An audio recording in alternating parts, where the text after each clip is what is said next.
Hello, moi c'est Marilou, je suis experte SEO depuis plus de 10 ans chez Flair Agency et aujourd'hui je vais vous parler d'un outil qui je trouve est trop souvent boudé par les annonceurs, c'est la Google Search Console.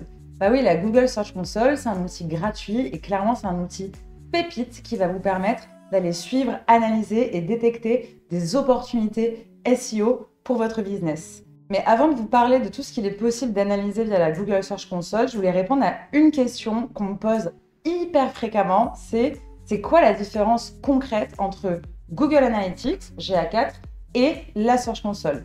Eh bien, avec Google Analytics, vous allez pouvoir suivre les différentes sources de trafic, donc vos différents canaux d'acquisition, et surtout, vous allez récupérer des données site-centric, c'est-à-dire ce que fait l'internaute sur votre site web, combien de temps il passe sur vos pages, le taux d'engagement, les conversions, etc. La Search Console, c'est un outil gratuit, je le répète, mais qui va vous permettre en fait de voir ce qui se passe depuis les pages de résultats Google et ce qui va vers votre site web. Donc vraiment, c'est à ne pas confondre, c'est des objectifs assez différents, mais on peut tout de même suivre ses performances comme Google Analytics via la Search Console. Mais c'est aussi un outil qui va nous permettre de suivre différentes données, notamment des données un petit peu plus techniques. Mais aujourd'hui, on va vraiment se focus sur les performances, donc vraiment les KPI indispensables que vous allez pouvoir récupérer, suivre et analyser via la Search Console. Et je vous montre tout ça tout de suite via un partage d'écran. Voilà, donc là, vous êtes sur l'interface de la Google Search Console. Donc je précise que pour les besoins de la vidéo, j'ai utilisé un site test qui est un peu laissé à l'abandon. On ne travaille pas forcément en SEO parce que évidemment, ces données sont confidentielles. Donc, je n'allais pas vous partager les Search Console des clients de l'agence. Mais du coup, vous voyez ici, on est bien dans l'onglet Performance et c'est sur cet onglet, cette section vraiment que je vais me concentrer dans la vidéo parce que c'est celle-ci qui va vous permettre d'analyser tout un tas de données qui sont vraiment hyper clés et hyper intéressantes pour le SEO de votre site. Donc, je vais commencer par les KPI. Vous allez retrouver un tableau ici avec un graphique avec 4 KPI. Les premiers, c'est le nombre de clics. Donc, le nombre de clics, c'est le nombre de clics qui sont générés depuis les pages de résultats Google. Et ça, j'insiste là-dessus, c'est uniquement sur l'environnement Google vers votre site web. OK? Donc ici, vous allez retrouver, voilà, là, 662 clics. Ensuite, on a le nombre d'impressions. Alors, le nombre d'impressions, il faut bien faire attention. C'est une donnée qui est très intéressante, mais ce n'est pas le nombre de clics. Donc, si je fais la définition d'une impression, c'est plutôt le nombre de fois où mon site va apparaître dans les pages de résultats Google. Alors, attention, ce chiffre est souvent très élevé, mais ça ne signifie pas que vous faites 46 000 clics vers votre site. Parce qu'en fait, ce n'est pas forcément que votre site va apparaître dans les premières positions, c'est vraiment sur l'ensemble des pages de résultats en fonction des mots-clés qui sont tapés. Donc vraiment, là, sur quel mot-clé votre site apparaît et voilà, le nombre de fois où votre site apparaît sur les pages de résultats Google. OK ? Ensuite, on a un autre KPI qui est hyper intéressant. Ça, c'est le CTR moyen, donc le taux de clic moyen du site depuis les pages de résultats Google. Donc ça va être un KPI qui est hyper intéressant, par exemple, pour faire des tests sur des titles, donc sur des URL où on est plutôt bien positionné en page 1 ou dans le top 3, on va pouvoir voir en fait son CTR moyen et plus il est élevé, plus votre title fonctionne bien, par exemple. Et puis, on a un quatrième KPI, la position moyenne. Alors celui-ci, je ne vais pas vous mentir, moi je l'aime pas trop. Et d'ailleurs, si vous voyez des agences ou des freelances qui vous parlent constamment de la position moyenne de votre site dans les pages de résultats, fuyez, c'est en général assez red flag. Pourquoi? Parce que la position moyenne, du coup, c'est tout simplement, il va faire un calcul de votre position dans les pages de résultats, donc sur les 100 premiers résultats, en moyenne sur les mots-clés. Donc, vous voyez bien que là, c'est sur un pool de mots-clés un peu infini, entre guillemets. C'est pas sur une thématique ou un mot-clé spécifique. Donc, c'est un peu comme si on comparait des choux et des carottes. Parce que quand vous faites un travail SEO, plus vous allez travailler votre SEO, plus vous allez être visible sur de plus en plus de mots-clés. Mais en fait, comparer la position des mots-clés sur lesquels on est visible en 90e position et en top 3, du coup, ça n'a pas trop de sens. Donc, c'est un KPI vraiment à prendre avec des pincettes et c'est un KPI qu'on va plutôt analyser par URL ou vraiment par mots-clés. Donc, vraiment, la position moyenne du site Ça, moi, c'est quelque chose que j'utilise pas du tout. Donc, les 2 KPI essentiels, si vous devez en retenir que 2, c'est vraiment les clics et les impressions. En plus, l'avantage des impressions, c'est que ça va vous permettre aussi d'analyser le dynamisme d'un secteur d'activité. Plus il y a d'impressions sur votre site, sur les mots-clés, plus la demande, par exemple, est forte en ce moment. Voilà, donc ça, c'est vraiment un élément assez essentiel à retenir et que je voulais vous expliquer aujourd'hui. Donc, ce qui est hyper intéressant aussi avec la Search Console, comme un outil de suite performance somme toute classique, c'est que vous allez pouvoir choisir et filtrer sur les dates qui vous intéressent. Donc là, par défaut, je suis cochée sur les performances des 3 derniers mois, mais vous avez plein de features en fait qui vous permettent d'aller beaucoup plus loin. Donc attention à savoir qu'on ne récupère les données que sur les 16 derniers mois. Donc ça, il faut l'avoir en tête. C'est pour ça que c'est intéressant, par exemple, d'aller connecter sa Search Console à un Looker Studio pour garder une trace et une historisation de la data pour faire des analyses et des comparaisons beaucoup plus poussées. Donc, en général, ce qui est pas mal aussi, c'est de se mettre sur les 12 derniers mois pour voir l'évolution de trafic et l'évolution de la demande, donc des impressions, pour suivre si on a une croissance ou plutôt des chutes, ce qui va nous permettre d'aller analyser et d'aller diguer en profondeur sur quelle est la santé de mon site, quelle est la santé de mon SEO, est-ce qu'il y a des actions que je peux mettre en place pour endiguer une perte de trafic, par exemple. Donc voilà, vous avez vraiment toutes les datas ici, tous les filtres qui vont vous permettre d'analyser vos données sur plusieurs mois. Et surtout, ce qui est génial, c'est de pouvoir comparer. Alors attention, la comparaison de données, je vois souvent aussi cette erreur, c'est qu'on va aller par exemple comparer les 3 derniers mois à la période précédente. Donc là, je clique et hop, vous voyez, on va mettre que les clics pour que ce soit un peu plus lisible. Vous avez bien les 2 courbes, donc les 3 derniers mois et les 3 derniers mois précédents. Alors ça, c'est plutôt une mauvaise idée en SEO. Pourquoi il vaut mieux se comparer versus en fait les 3 derniers mois de l'année dernière? C'est parce que sinon, vous allez tomber dans le travers de la saisonnalité. C'est-à-dire qu'autour d'un business, autour d'un secteur d'activité, forcément, il va y avoir des périodes où, avec des pics de recherche sur certains mots-clés et des périodes où l'activité se creuse naturellement. Par exemple, le mois d'août, si on est dans le secteur B2B, tout simplement. Et donc, en fait, comparer ces performances versus M-1 ou versus les périodes précédentes, parfois, on peut avoir l'impression qu'on est en hausse alors que ce n'est pas véritablement une vraie croissance et c'est juste le secteur et la saisonnalité du secteur qui veut ça, ou inversement sur la baisse. Voilà pourquoi nous, on vous conseille de toujours, quand vous allez dans cette feature, de comparer plutôt les 28 derniers jours, par exemple, d'une année à l'autre. Et ici, vous avez le petit module personnalisé où vraiment vous pouvez rentrer des dates précises. Donc ça, c'est plutôt là-dessus que vous allez devoir vous fier pour analyser vos données.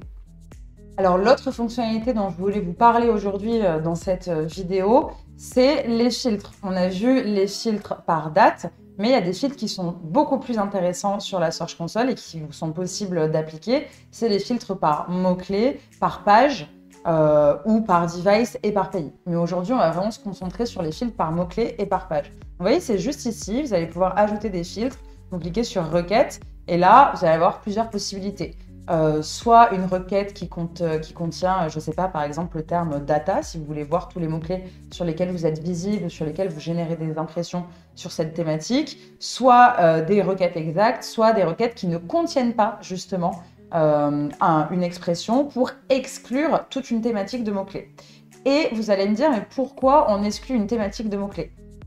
En SEO, quand on fait un travail, notre premier but, c'est surtout d'aller travailler notre visibilité sur les mots-clés hors marque. Oui, c'est quand même mieux de pouvoir attirer une nouvelle audience sur son site plutôt que d'uniquement travailler sa marque et donc toucher potentiellement que des gens qui nous connaissent déjà. Et c'est à ça vraiment que ce filtre va servir, c'est que vous allez pouvoir exclure votre marque et vous allez pouvoir avoir la donnée de trafic qui se met à jour, donc vraiment le nombre de clics vers votre site web qui provient uniquement des datas hors marque. Donc si vous aviez une croissance au global de trafic et vous vous disiez super, je suis très content, mon travail SEO fonctionne à fond, mais qu'elle n'est jamais filtrée et que vous n'avez jamais le détail du marque hors marque, c'est potentiellement qu'on vous cache quelque chose. Ou en tout cas, voilà, vous n'avez pas toutes les datas à disposition pour faire les optimisations nécessaires sur votre site web. Sachez que dans ces filtres, Donc, vous avez plusieurs options, mais vous allez pouvoir aussi faire des regex. Donc ça, c'est vraiment la personnalisation. Et en général, pour le hors-marque, c'est assez pratique parce que on a souvent, il y a plusieurs façons d'écrire le nom de votre marque pour les internautes. Donc c'est pour ça qu'il va falloir utiliser une regex pour venir appliquer tout simplement et venir aller chercher toutes les différentes façons de taper la marque. Donc, on peut inclure aussi les fautes d'orthographe, etc. C'est assez utile pour vraiment avoir un filtre hyper granulaire et le plus précis possible surtout. Hop là. L'autre filtre dont je voulais vous parler, c'est les pages. Pareil, vous allez pouvoir filtrer sur soit une page spécifique, une URL exacte, soit sur un répertoire spécifique. Hop, vous allez venir coller, donc comme vous le voyez ici, votre nom de domaine avec le premier répertoire, je dis n'importe quoi, mais par exemple le répertoire formation data. Et là, vous allez pouvoir analyser tout le trafic depuis Google qui va vers les pages, donc toutes vos pages du répertoire formation data. Et donc, c'est comme ça que vous allez pouvoir faire des comparaisons entre différents répertoires et potentiellement prioriser ou analyser s'il y a une baisse de trafic sur un répertoire spécifique ou une hausse sur un répertoire spécifique, etc.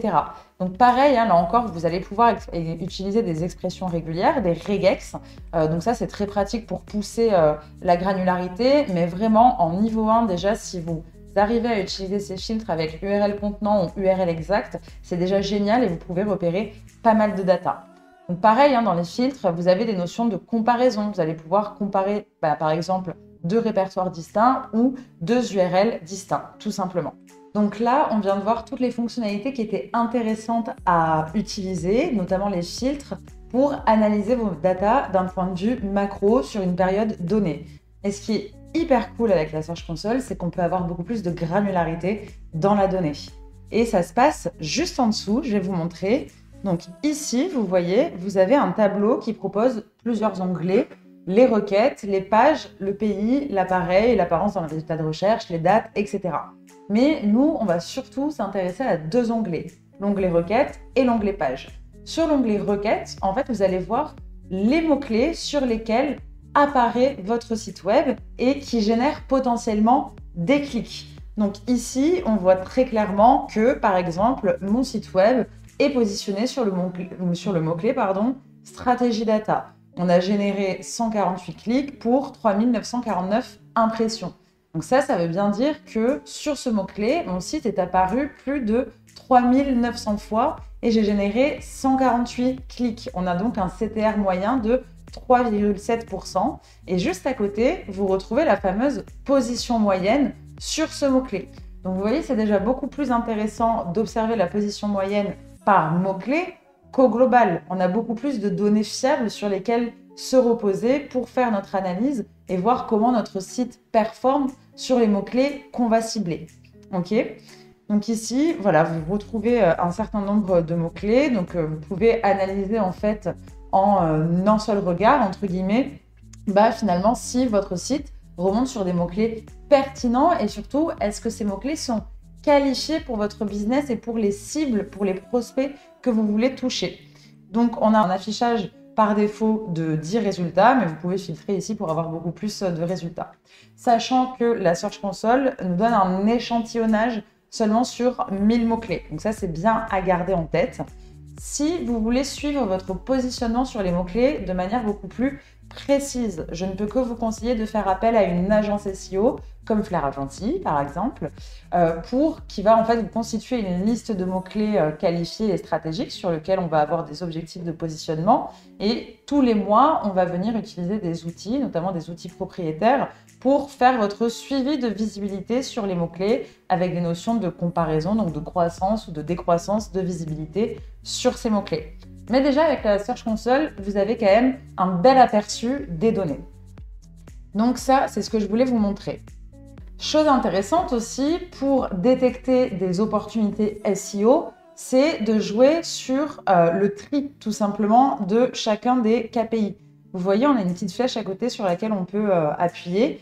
Et là, par exemple, je vais venir trier, du coup, par volume d'impression. Donc ici, ce que je vois, c'est que j'ai le mot-clé Google Tag Manager qui fait énormément d'impressions, mais où je génère que très peu de clics. Et on voit tout de suite que c'est parce qu'on est très mal positionné. On est 35e. Donc forcément, si on n'est pas dans le top 10 des résultats, il y a très peu de personnes qui vont aller au-delà de la première page sur Google pour trouver votre page.